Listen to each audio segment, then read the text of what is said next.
ora kusik jumlah karo papan. Opo to ngawur karo sapa-sapa iki lho. Wis. Oh, wis.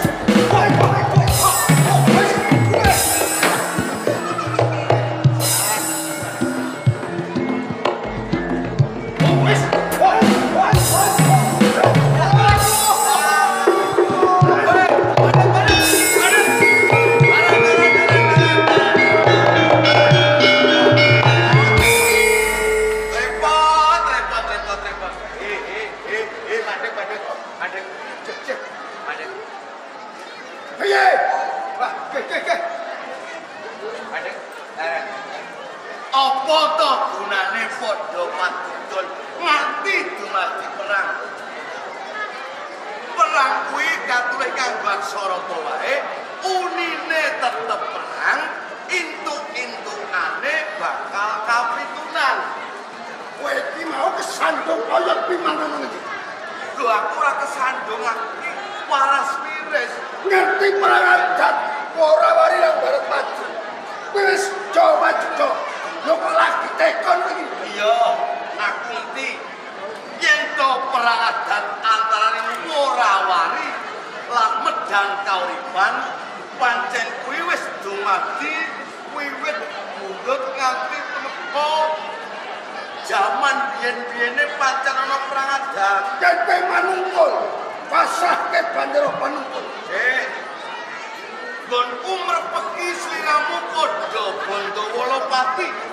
Perang antarané prajurit Medang lan prajurit Morawari iki ora saka karepanku pribadi, nanging iki saka kersane Sinuwun Prabu Makutawangsa sing kudune aku nyapih peperangan.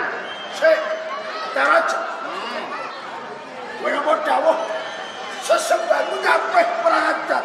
Ya, Jur nganggo jam perang ora ana gunane merga Sinuwun Prabu kuwi ngepengake nyipta gedhamen antarane Medang lan Morawari. Yen to wis kacipta gedhamen bakal tuwuh karukunan. Mongko yen to wis rukun iso padha mangun negara, rakyate kawulane bisa ngrasake bagya mulya uripe. Lani, Daraj. Apa kabeh aktormu iki mau kena tau gemi? Ora mung cara-caramu.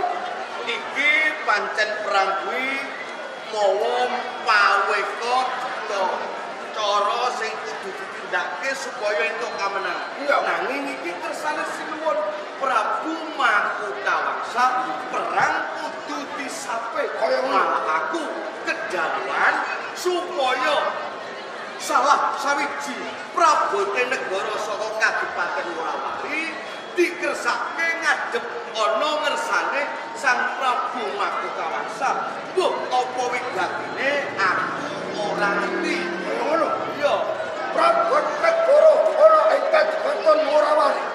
Ora ana loro telu aku dhewe. yen kaya ngono sliramu ayo tak derekake ngadhep ana ngersane Sang Prabu Makutawangsa. Upama kok nganti mengko ana beset kulitmu, ceklek balmu saya-saya nganti mekaning pati, aku saged dadi ijole nyawaku. Kaya ngono. Ya, Tau gemi. Tak botek. wis ngerti.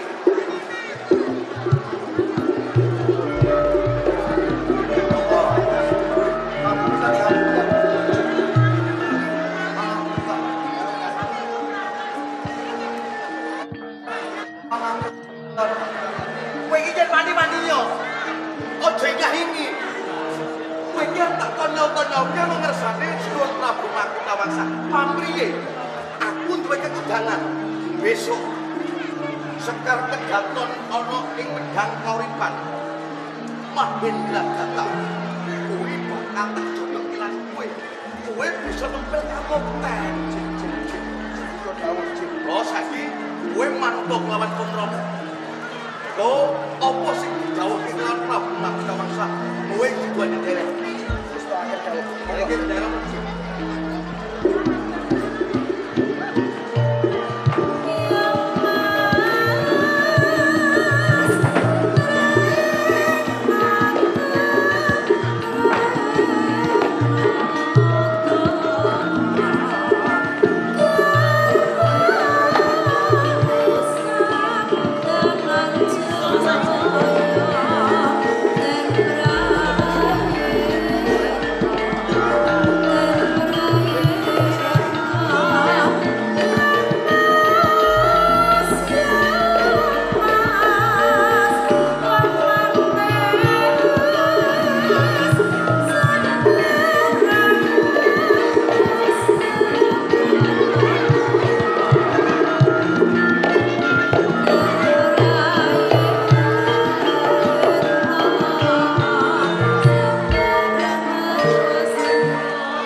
wis nderekake ana ing sono iswanan. Banjur kepiye nah kawula bukti ana ing kraton kawula. Berkasa pangestu Selmi. Aku ing kula wedas sedaya para wanita lan panggesan.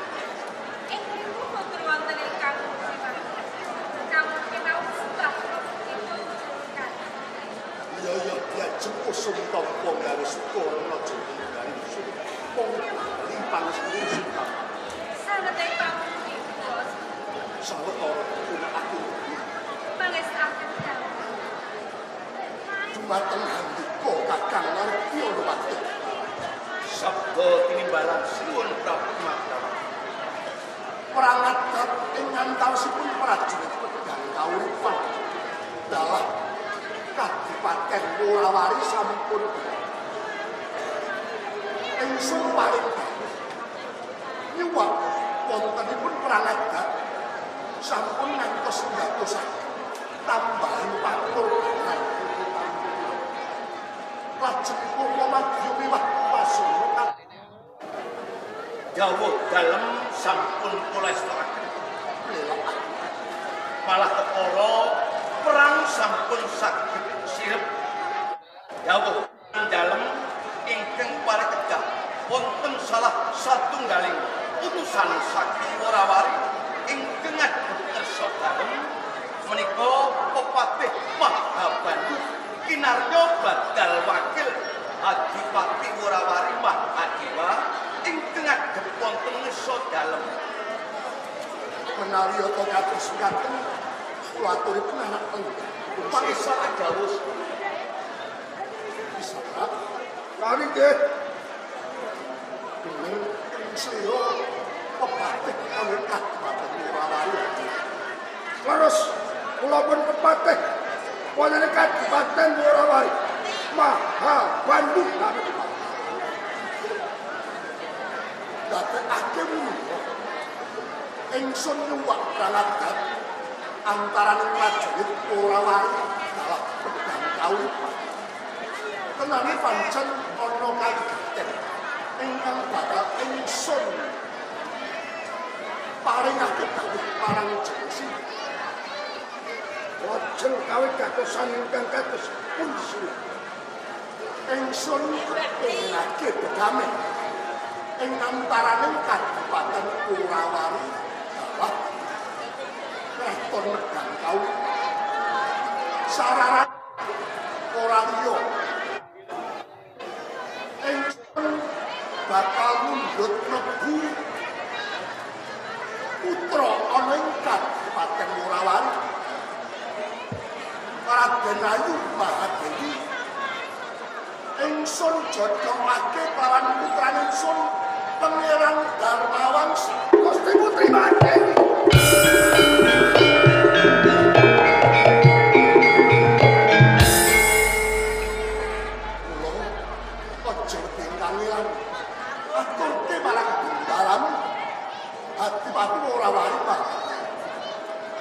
Sinuwun menawi sampun trantroco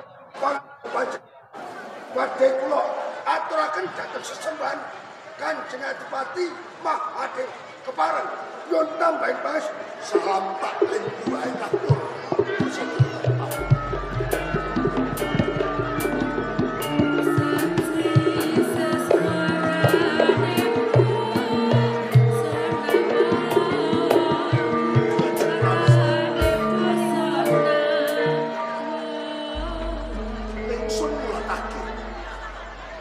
Sawise panjenengan ingsun paring dawuh njur semuji minat ati ana wigayo cukup matur Nyuwun pangapunten dalem. Menawi mangkis teater kula menika boten dadosaken menawi perkara. Sinuwun. Lajeng Prameswari Kok diganten menika badhe kanjak desana. Jodohaken ingkang putra putra Kawangsa kaliyan putra putri dalem mati. oh ya ngono Nuwun pangapunten. Menapa ingkang putra saged dipun ya turun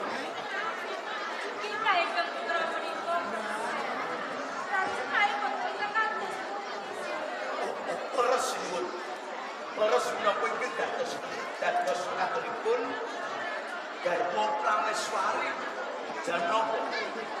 Yang bebrayan menika rak boten kenging kanggo jajal-jajal. Sepisan kudu dadi lekas dalem kepengin nuwuhake lan nyipta bedamen. Menika pancen sakalangkung sae. Nanging ingkang lampahi menika dados Nuwun Prabu Makutawangsa nanging pun Pangeran Darmawangsa. Nggih, menawi Darmawangsa menika kasduking penggalih kersa didhawuhan kalian pun Putri Mahadewi menawi boten menapa boten nempuh pocapan kentok-kentok landhesan bengkul mangke malah badhe dadosaken kubrahipun tatanan medang lan ora waris. Kakang Jawu patur kusa anggere patur tapi panjang angsa melalui peran Darmawangsa menika ora bisa bangun oh lo namung derek Saya berayang prajurit dipun taturan. yen pancen kaya kemudian antara sini Raden Gurda Gautama Indonesia kula paring Sliramu sutus ana ing dalem kapangeranan aku besok bendara Pangeran Darmawangsa supaya Kabyantara ana ngarsane isun Sampun gampang wah terwocok pareng pun tambahi paneji. isun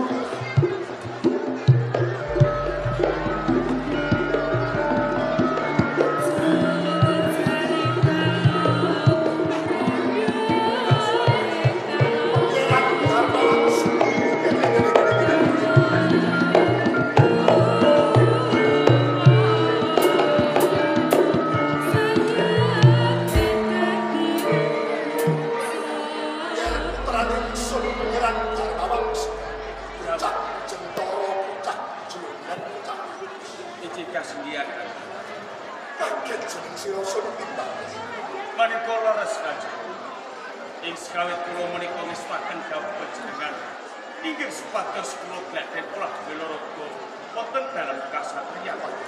Dumadakan wonten sowanipun Gurda Gautama matur bilih kula kedah sowan wonten ngarsa panjenengan.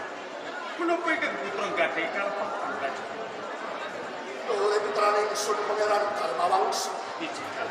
Kang Sliraja lan Pikeladu Pati Juragan Kono bali marang Sliramu ora bakal paring wong gedene paring dono ora. Oh, ana bakal mikati padukan kapribaden uga tata keprajan ana ing kraton pedang kauripan. Kajero. Menawi wonten kawigatosan monggo panjenengan pados saged dumateng putra panjenengan. Oleh dari kraton sun pun romo piyos sepuh kena ndak umpamake umpama Surya srengenge wis adoh sapa meneh cepat mrikang suci sapa meneh bakal duweni nata yen ora putrane ingsun Darmawangsa kula pati satune pun romo bakal menopake raja Lerete Dewane Keprabon Sliramu bakal ingsun sedaya minangka Pangeran Pati banti napa ing kraton. Sio rasa kono Kajeng. Menawi kersa panjenengan ingkang kados kula ingkang nglintir kawidawuh wonten kraton Medang. Ingkang putra namung sendika ing dawuh Kajeng. Sliramu saged Kula sagah Kajeng. Sliramu rak wis mangerteni cukup ndak tantu saged kakang Hormati dawuh sinuwun pratandha putra ingkang tansah bangun kula pitados kalian pun Pangeran Darmawangsa mung tansah pun didhawuh ngestaken dawuhipun yang sepuh bocah kok lembang miturut calon mantinata panjenenganipun oleh Pangeran Darmawangsa Pijikan. sadurunge Sliramu jenenge nata dadi pengayoman ana kraton Medang kauripan ana perangan syarat sarana sing paring itu Sliramu jangkep sebesar kudu wis ana nalika kaprajan tata kabrahmanan uga kalbu tata kabujutan sarta jantepi sliramu kudu wis kagungan garwa kinarya pamana kanggo putri ana ing kraton sliramu wis duwe padikan wanita sing bakal uga ana ing dampar kaprawiswan Bukan. Saben dinane kula menika tansah ngestaken dawuh panjenengan. Gaden olah binara kulan sawring kedua kaprajan lan kasusilaan. Ngantos wedal sakmenika ati kula tasih sepi ing katresnan cetanipun. Kula dereng gadhah katresnan kanjeng. sliramu durung dadi padikan wanita kinarya lungguh dadi garwa prawiswan Dereng kanjeng. ora apa-apa malah kebetulan yang mulya pun Rama wis kagungan padikan wanita kinarya gumanti garwa prawiswari ana ing Kendhapar.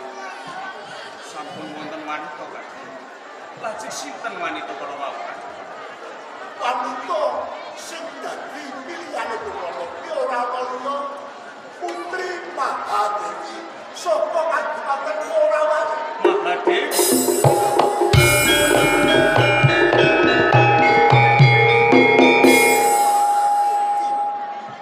Untuk dalam silukan tiang bebrayan menika boten sedekan dijajal-jajal menawi saged sepisan kanthi salaminipun panjenengan badhe jodohaken kula kaliyan Putri Mahadewi weruh kemawon dereng napa malih nggih menawi to Putri Mahadewi menika pasuryanipun ayu menawi boten menapa boten badhe nglesimaken asma dalem kanjeng. Ya, pun Rama mangerteni yen sliramu dadi hak kaya ngono. Coba yen ora percaya saiki ngono pirsa lawan ibu. Putri ora wani Mahadewi. Pindha widodari ini jawantah. Ayune jagat persasat ora wani ngayu sulis-sulis. Coba aku ora kepengin Kados pundi kanjeng? Yen putra bocah bagus dan mawangsa. Panjenengan bener apa sing dikake Rama? Putri saka Morawali kang aran Mahadewi. Kuwi bebasan akeh sing nyangake ayune sigar jagad. Kanthi dene widodari kang Jawa. Kula kanthi kuwi Demokan silang jodoh aku marang dan bawan minangka dadi garwa prameswara winjani. Yang atem isih medal miring tiga-tiga lan sumalah. Coba ngono pirsa lawan waktu. Paman Patih. Paman Patih Daraja. Dawuh pangeran. Menapa estu Putri Mahadewi menika pasuryanipun ayu. Pindha widodari ngejawatan. Boten lepat menapa ingkang dipun aturaken. Ngendikake ingkang Rama saha ingkang Darat. Mahadewi niku ayu-ayuning wanita sak Kadipaten Morawali. Oke, para jejaka sing ngundhangke ayune Mahadewi. Oke, satriya sing padha gandrung-gandrung kapirangu kalian ayupun Putri Mahadewi. Bejo-bejaning satriya kang bisa mungku kalian Mahadewi. Monggo ingkang Rama dalah ingkang iku menika sampun ayogyani lho, Yen. Monggo menika kangge tetimbangan. Kanjeng Rama. Ayu menggahipun Kanjeng Rama dalah Kanjeng saha Paman Patih. Nanging dereng kinaruan ayu menggahipun Darmawangsa. Jalaran tresna menika durung wonten ing masa. Wonten tetembungan. Wingko katon kencana menawi ati gadhah rasa tresna. Kencana kantos menika menawi boten gadhah rasa tresna. sakmenika panjenengan sampun jodohaken kula kalian Putri Made. Nanging nyuwun pangapunten. Darmawangsa mboten sagah daup kalian Putri Madewi Kanjeng. Darmawangsa.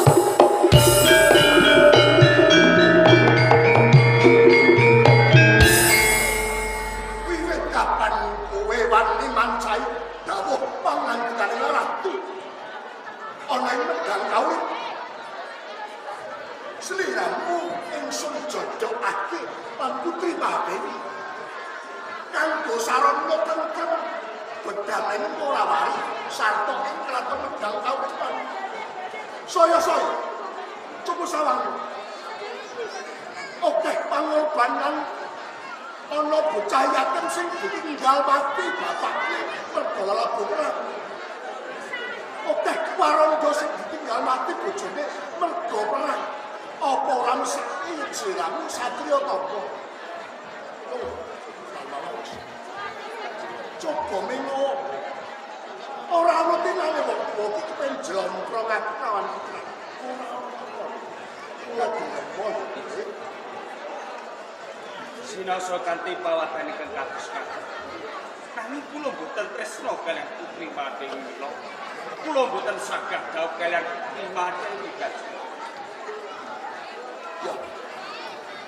Darmawangsa. Sliramu titis ingsun sempalaning daging kulit ingsun. Sliramu duwe hak kanggo nampel duwa marang ingsun. Pun Rama wijling pengayuan ana ing kraton Medang Kauripan. Uga Darbe Sabda. Pangeran Darmawangsa, pindhane kowe kawula ingsun ratu panguwasaning Tantomo. Yen pancen sliramu ora gelem ndak jodohake karo putra putri saka ing Kadipaten Murawari, Kraton Medang ora kecandokan Pangeran Darmawangsa ora dadi sebab.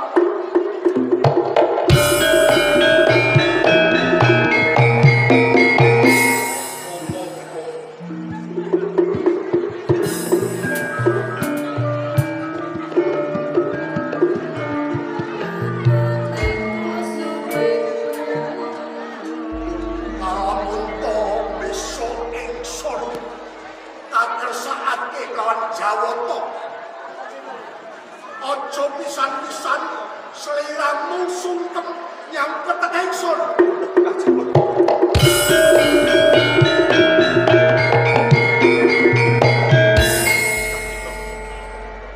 Sapa jeneng sabda panjenengan Kanjeng Rama? Kula wedi tiyang sepuh Kanjeng Rama. Darmawangsa. Ingsun ratune dan ora bakal kulawan jabal sabda sing kaweca. Ilmu sliramu daup lawan Putri Madewi. Menika jenengan tansah pojoaken kaliyan Darmawangsa badhe sagah daupan kaliyan Putri Madewi Kanjeng. Sliramu saged daup.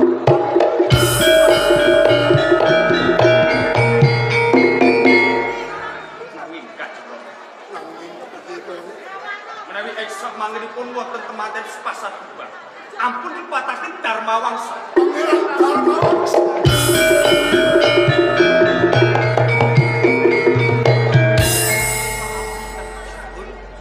Kok malah tansaya begah kados ingkang putra sagah didhaupan kaliyan Putri Madewi. Nanging mung sak umur sepasar. Boten badhe kula jabarake. Boten badhe ingsun jabel. Ari penting gegaupanipun putraning Pangeran Darmawangsa. Ari Anggara Manusa. Boten mila panjenengan ripih. Jenengan sama taat uga rampe kangge gegaupan. Sedika dalem